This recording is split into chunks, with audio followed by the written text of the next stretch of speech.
Assalamu alaikum friends, welcome to my channel MBBS and BDS lectures.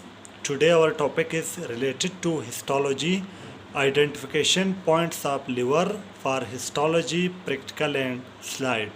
There are 5 identification points of liver. Number 1, hepatic lobule is present. Number 2, central vein is present. Number 3, hepatic sinusoids is present. And number 4, cords of hepatocyte radiating from the central vein. And number 5, portal triad is present.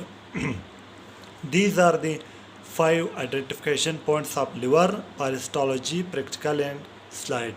I already upload the detailed slide explanation video of liver on my YouTube channel. Go and watch that video. Now I will upload these identification points also.